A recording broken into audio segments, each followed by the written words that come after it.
Bonjour à vous les intermouettes, et bienvenue dans cette 15e vidéo du calendrier de l'Avent 2023 sur le mythe de la création du monde, où nous allons nous intéresser à une partie spécifique du Coran. N'hésitez pas à me laisser un petit commentaire pour me dire ce que vous pensez de la vidéo, et bien sûr je vous invite à liker, à vous abonner et à cliquer sur la cloche afin d'être informé des prochaines vidéos. Si jamais vous souhaitez aider la chaîne et que vous avez 1 ou 2 euros à dépenser, vous pouvez toujours faire un don sur ma cagnotte Tipeee ou sur mon Patreon. Bien sûr, c'est totalement facultatif. Sur ce, commençons.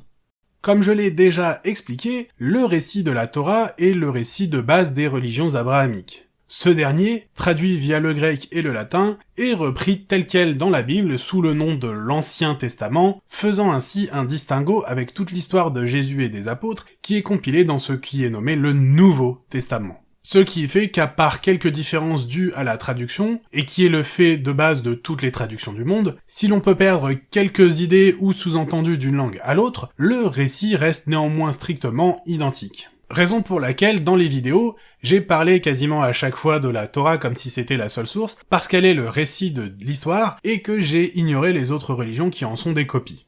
Bien que, en réalité, la Torah soit elle-même une copie comme nous l'avons vu. Par contre, le Coran, c'est une autre paire de manches.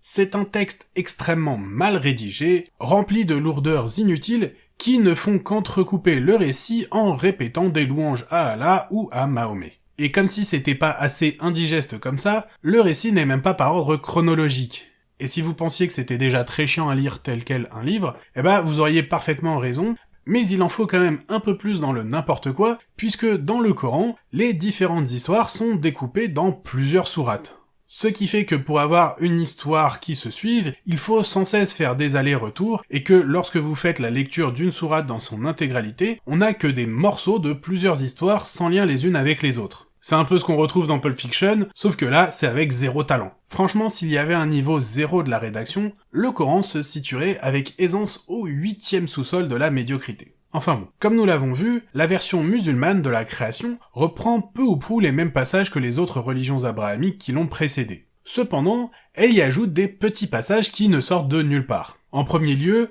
les anges qui veulent prévenir Allah que créer les hommes n'est pas une bonne chose, et ce dernier qui s'énerve de façon extrêmement puérile en mode « de toute façon c'est moi le boss, qu'est-ce que tu vas faire ?» Mais également, il y a le passage où Allah ordonne aux anges de se prosterner devant cet homme qu'il vient de créer. Cette créature qui, dépourvue de tout pouvoir et de toute capacité, est par définition même inférieure aux anges. Et pourtant, il leur ordonne quand même de se prosterner devant ces êtres inférieurs. Tous s'exécutent, respectant la parole divine. Tous? Non. Un seul ose désobéir et refuse l'ordre divin. Ce renégat, c'est Iblis, l'équivalent de Satan. Il refuse d'obéir à l'ordre divin de s'incliner devant ces êtres créés de la glaise. Et pour avoir désobéi à Allah, il est puni et banni par ce dernier. Pourtant, le plus ironique, c'est qu'en désobéissant à l'ordre divin, il n'a fait rien d'autre que de scrupuleusement respecter la parole divine.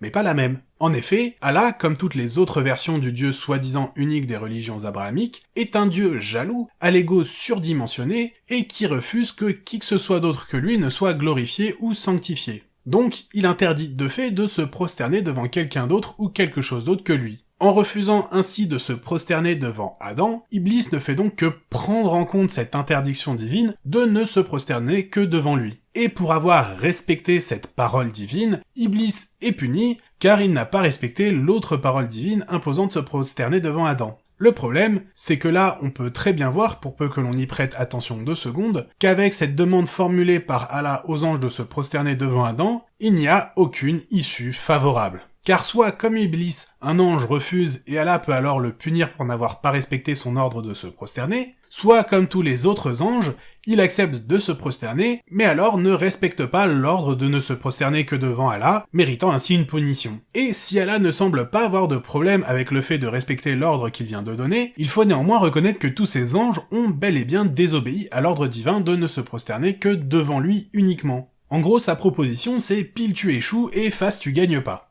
Donc clairement, la version abrahamique de l'islam, Allah, est aussi inconstante, irréfléchie et idiote que toutes ces contreparties que l'on peut rencontrer dans les autres religions chrétiennes et juives. il passe son temps à demander l'impossible à ceux qui l'entourent, n'hésite pas à les punir lorsqu'ils, elles ou n'atteignent pas ce qui leur est demandé, alors même que son omniscience devrait lui permettre de savoir à l'avance que ce qu'il demande est impossible, ou va échouer. Sans compter également que, là encore comme les autres versions, il ne cesse de demander à tout le monde une chose et son contraire, laissant alors le soin à tous ces esprits interloqués de savoir ce qui est vraiment attendu d'eux, mais sans jamais leur dire laquelle des deux demandes contradictoires est la bonne, celle qu'il attend réellement et qu'il veut voir, et celle qui va amener à vous fâcher définitivement avec cette divinité dont le texte ne cesse de clamer qu'il est bon et miséricordieux, mais ne cesse en même temps de démontrer qu'il est extrêmement rancunier et revanchard. La contradiction à l'état pur.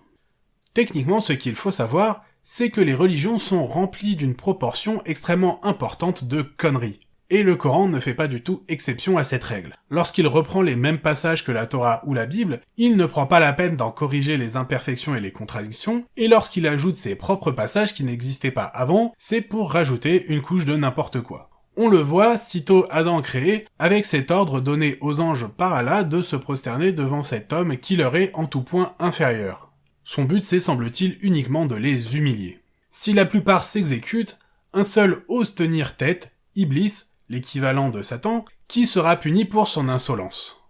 Pourtant, en refusant de se prosterner, Iblis ne fait au final que de respecter un commandement divin antérieur, qui est l'interdiction formelle de se prosterner devant quoi que ce soit d'autre qu'Allah lui-même. Allah devrait donc de fait punir tous les autres anges qui se sont courbés sans demander leur reste, car ils ont contrevenu à un commandement divin. Également, il est ironique de voir qu'un être soi-disant si parfait, omniscient et omnipotent comme toutes ses versions antérieures, arrive néanmoins à ne pas prédire des événements ou oublier certaines choses. Car non seulement, il ne s'est pas souvenu qu'il avait déjà établi par le passé une règle allant à l'encontre de l'ordre qu'il donne actuellement, mais également il n'a pas été en mesure de savoir à l'avance que Iblis, le seul de l'histoire ayant un tant soit peu de jugeote et qui semble bien plus sage que la divinité dont il y est su, allait refuser cet ordre idiot. S'il est soi-disant véritablement capable de tout savoir à l'avance, pourquoi n'a-t-il pas anticipé ça en ne créant pas Iblis pour ne pas qu'il ne lui désobéisse? S'il est si puissant, pourquoi n'a-t-il pas créé Iblis différemment, de sorte que ce dernier lui obéisse quand même?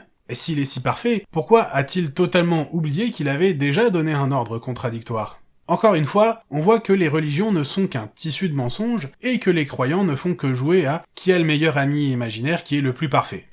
Mais que, malgré tout, ces divinités passent leur temps à se contredire, leur temps à commettre des atrocités, et également leur temps à clamer une chose et à faire son exact opposé. Car ces divinités sont l'exact inverse de ce que les textes prétendent, et de ce que les zélotes passent leur temps à dire. Ce sont des divinités faibles, qui possèdent tous les pires travers humains, mais poussés à leur paroxysme. Prenez tous les pires monstres de l'histoire, combinez-les ensemble, et vous serez encore bien en dessous de la monstruosité de ces dieux uniques.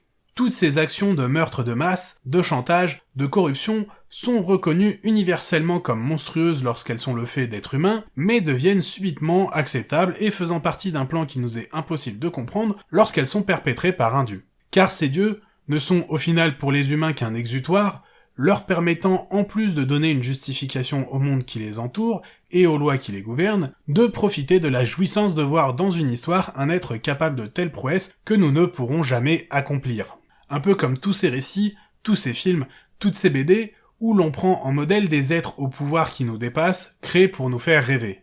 La seule différence, c'est que là, ce qui est censé nous faire rêver, c'est un monstre, et que pour les histoires, tout le monde a conscience et s'accorde sur le fait qu'elles sont inventées, mais que dès qu'il s'agit de religion, une frange de la population se met soudainement à faire comme si là, pour leur histoire spécifiquement, il fallait faire une exception à la règle et la considérer comme vraie et parfaitement authentique. Voilà, c'est donc la fin de cette 15e vidéo du calendrier de l'Avent 2023, abordant le récit de la création du monde dans les religions abrahamiques.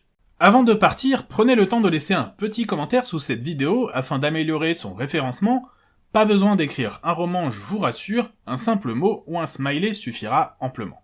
Mais vous pouvez également prendre les devants en partageant cette dernière avec un maximum de personnes afin de la faire découvrir au plus grand monde. Et surtout, n'hésitez pas à la liker afin de me faire savoir ce que vous pensez de cette dernière. Vous avez également la possibilité de me suivre sur les réseaux sociaux où vous serez informé des épisodes à venir, et vous pouvez également me proposer des sujets que vous aimeriez voir traités ici. Bien sûr, si ce n'est pas déjà fait, je vous invite à vous abonner et à cliquer sur la cloche afin d'être informé des nouvelles vidéos et de ne rien rater de l'actualité de la chaîne. Je vous dis en tout cas à bientôt pour un nouvel épisode de Techniquement ce qu'il faut savoir.